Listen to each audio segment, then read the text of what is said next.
जय गुरुदेव। और दोस्तों, मेरे चैनल सिद्ध साबर मंत्र में आपका एक बार फिर से हार्दिक स्वागत है। और देखिए, आज मैं आपके सामने जो साबर मंत्र आपको देने जा रहा हूं, वो साबर मंत्र बहुत ही शक्तिशाली भी है और प्रभावशाली भी है। और एक साबर मंत्र से कई रोगों का इलाज भी है उससे। जैसे कि वर्णादि नाशक साबर मंत्र इसको बोलते हैं। वर्णादि का मतलब होता है कि जैसे फोड़े फुंसी, किसी के चेहरे पर फोड़े फुंसी बहुत ज्यादा निकल आते हैं तो जो सुंदरता है वो खत्म हो जाती है। किसी के बद बद बोलते हैं, कहीं जो पेट के नीचे साइड में जांघ के ऊपर एक गांठ निकल आती है, उसको बद बोलते हैं, वहां पर होता है तो वो निकल आता है, तो उससे बहुत पीड़ा होती है उसको। और ज्यादातर तो इसका फिर ऑपरेशन भी कराना पड़ जाता है। कहीं पे गांठ हो या फिर कोई जैसे बगल में एक गांठ निकल आती है जिसको कखौरी बोलते हैं, या फिर इस प्रकार के रोग हों, मतलब कि किसी भी प्रकार के शारीरिक जो आपकी त्वचा है उससे संबंधित रोग हैं, तो ये मंत्र हर प्रकार के रोग में काम करता है जो त्वचा से संबंधित है। ठीक है, सुंदरता बढ़ाने के लिए भी ये मंत्र काम करेगा, क्योंकि अगर आपकी फोड़े फुंसी और किसी भी तरह की जो शारीरिक दुर्बलता वो खत्म हो जाएगी तो सुंदरता तो ऑटोमेटिक ही बढ़ जाएगी। और कई बार ये जो रोग होते हैं ना, इन रोगों में बहुत ज्यादा व्यक्ति को परेशानी होती है। परेशानी क्या होती है कि उसको तकलीफ बहुत ज्यादा होती है। अगर किसी के बगल में कखौरी निकल आती है ना, तो उसका कई बार ऑपरेशन भी कराना पड़ जाता है। वो गांठ जो है वो नहीं दबती है दवाइयों से, कई बार ऐसा होता है।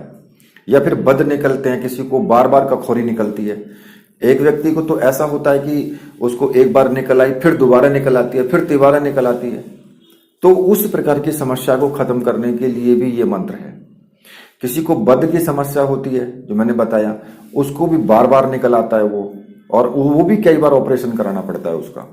तो इसलिए इस मंत्र का आप इस्तेमाल कर सकते हैं और जन कल्याण कर सकते हैं इससे। अगर आप फोड़े फुंसी हैं, किसी के चेहरे पर निकल आते हैं, बार बार दवाइयां कराते हैं, कई बार तो दवाइयों से भी ठीक नहीं होते हैं, और ये अक्सर कई बार लड़कियों के चेहरे पर भी होते हैं, लड़कों के चेहरे पर भी हो जाते हैं, मुहासे टाइप निकल आते हैं। तो इस प्रकार के वर्ण को दूर करने के लिए जो मैं आज आपको मंत्र बता रहा हूं ना, वो मंत्र बहुत ही श्रेष्ठ और शक्तिशाली प्रभावशाली मंत्र है साबर मंत्रों में। क्योंकि साबर मंत्र में जो रोग हैं, रोग निवारक, उसके लिए साबर मंत्र दिए गए थे। और जो पहले जो हमारे वैद्य थे, जो लोग वैद्याचार्य का काम करते थे, वो जानते थे इनको और वो इनका प्रयोग भी करते थे। क्योंकि रोगी को तो मालूम नहीं पड़ता था, लेकिन वो दवाइयां भी देते थे और इन मंत्रों का प्रयोग भी वो करते थे, और उस रोगी को बहुत जल्दी आराम लगता था। तो इसलिए ये साबर मंत्रों में का एक वरदान रहा है कि अगर कोई रोग जल्दी से ठीक नहीं होता है, तो कई बार ऐसा होता है ना कि कोई व्यक्ति राख की चुटकी आपको दे देता है तो आपको तुरंत आराम लग जाता है। तो ऐसा ही होता है इनमें भी। अब कोई लोग विश्वास करते हैं, कुछ नहीं करते हैं। देखिए, ये तो अपनी अपनी समझ है।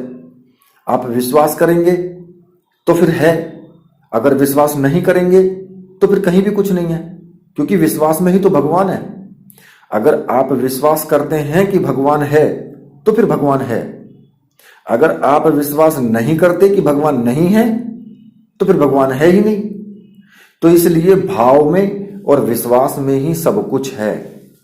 अब किसी व्यक्ति को अगर भाव नहीं है, उसको विश्वास नहीं है, चाहे वो कितने भी मंत्रों का जाप कर ले, चाहे वो कितनी भी साधनाएं कर ले, उसको साधनाएं सिद्ध नहीं हो सकती हैं। अगर आपका आंतरिक आत्मा का भाव नहीं है तो भूल जाइए फिर साधना को। फिर साधना करना बेकार है, क्योंकि साधना सिद्ध होगी ही नहीं, चाहे कोई कितना भी जोर लगा ले। भाई गुरु क्या करेगा? गुरु ज्यादा से ज्यादा आपको साधना का मार्ग बताएगा कि भाई ऐसे ऐसे करना है, ऐसे करो। गुरु थोड़ी आपकी वहां जाकर के साधना को सिद्ध करवा देगा कि नहीं, मेरा चेला है ये और आओ सामने फटाफट साधना सिद्ध करो इसकी। ऐसे शक्तियां किसी के बस में नहीं होती हैं।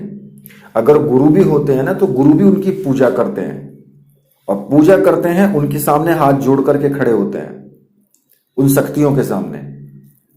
गुरु जी सिर्फ अगर आप ठीक चल रहे हैं तो शक्ति से प्रार्थना कर सकते हैं, लेकिन अगर आपके अंदर वो चीज है ही नहीं तो फिर गुरु क्या करेगा? गुरु किस मुंह से शक्ति से कहेगा? शक्ति कहेगी कि इसके अंदर कुछ भी नहीं है, क्या करूं मैं?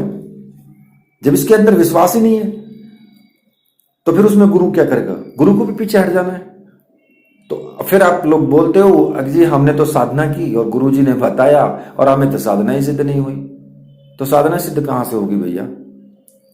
क्योंकि आज के समय में ईर्ष्यालु, द्वेष, एक तरीके से आप मान करके चलिए कि बहुत परसेंटेज में ज्यादा है।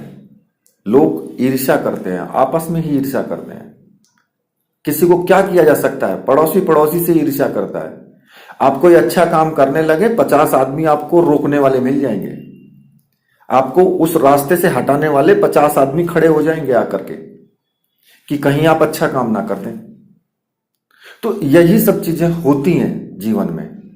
और ऐसे व्यक्ति अगर सोचें कि हम साधना सिद्ध कर लें, जीवन ये जीवन कई जीवन निकल जाएंगे तब भी नहीं होगी सिद्ध। खैर चलो, ये तो सब आगे की बातें हैं। मैं आपको ये मंत्र के बारे में मैं आपको बता देता हूं। तो देखिए, इस मंत्र को आपको किसी भी दीपावली की रात्रि में सिद्ध कर सकते हैं, किसी भी शुभ दिन में सिद्ध कर सकते हैं, या मंगलवार को सिद्ध कर सकते हैं, या फिर रविवार के दिन भी सिद्ध कर सकते हैं, या जो होली में होलाष्टक आ रखा है उसमें भी आप सिद्ध कर सकते हैं। किसी ग्रहण काल में कभी भी आप इसको सिद्ध कर सकते हैं। और ज्यादा नहीं, केवल आप 2 माला या 5 माला ऐसा आप मंत्र जाप कर लीजिए, सिद्ध हो जाएगा। अगर कुछ एक्स्ट्रा इसमें पावर चाहिए आपको कि भाई ये और भी प्रभावशाली हो जाए, तो लगातार 11 दिन, 21 दिन इस प्रकार से 1-1 माला या 2-2 माला का जाप प्रतिदिन करो और हवन करो इसका, तो इसमें पावर ऑटोमेटिक बढ़ती चली जाएगी। जितना साबर मंत्रों की यही विशेषता होती है कि जितना आप मंत्रों का जाप करेंगे, जितनी उसकी साधना करेंगे, उसके अंदर उतनी ही पावर आती चली जाएगी। लेकिन अब लोग क्या सोचते हैं? लोग तो सोचते हैं कि एक दिन में सिद्धि सामने आकर के खड़ी हो जाए। उनकी जो भावना है वही रहती है कि एक दिन में शक्ति तुम्हारे सामने साक्षात्कार करके खड़ी हो जाए कि मांग बेटा क्या चाहिए तेरे को। तो ऐसा नहीं होता, ना पहले हुआ है कभी और ना होगा। जो साधना होती है, साधना धीरे धीरे चलने वाली प्रक्रिया होती है। बहुत लंबा टाइम खींचना पड़ता है, तब जाकर के आपको साधना में प्रत्यक्षीकरण या सिद्धि होती है। प्रत्यक्षीकरण तो तब होता है जब पागल हो जाता है इंसान उसके पीछे, तब जाकर के प्रत्यक्षीकरण होता है। तो ये सब एक व्यर्थ की चीजें हैं कि 1 दिन में, 10 दिन में, 11 दिन में प्रत्यक्षीकरण हो जाएगा, बेकार है। खैर, साबर मंत्रों में को जितना आप रटेंगे, जितना आप उसका साधन करेंगे, उतना ही उसमें पावर आएगा। अब आपको साधना किस प्रकार से करनी है? रुद्राक्ष की माला से इसका जाप करना है, जो कि साबरी मंत्रों से सिद्ध हो और प्राण प्रतिष्ठा युक्त हो। आप ऐसी माला अगर आपको मिल जाती है तो ठीक है, अगर आपको नहीं मिलती है तो आप मुझे व्हाट्सएप कर सकते हैं, आप ले सकते हैं, ठीक है। अब रही आपकी जो साधना है, साधना आप अपने पूजा घर में ही कर सकते हैं, अपने घर में ही कर सकते हैं इसको। ऐसा कोई इसका विधि विधान नहीं है, अपने पूजा घर में ही करें, कोई दिक्कत नहीं है। एक दीपक जला ले, लाल रंग का आसन डाल लें और स्नान आदि करके और बैठ जाएं, पूरब या उत्तर दिशा की तरफ मुख करके। और सबसे पहले आपको क्या करना है? दीपक जला लें, सुगंधित अगरबत्ती धूप बत्ती है तो वो भी जला सकते हैं, और 21 बार सर्वार्थ साधक साबर मंत्र का आपको जाप जरूर करना है।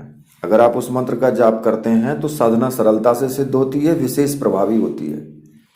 वो जो साबर मंत्र है वो मैं आपको बता देता हूं और आप लिख लेना उसको।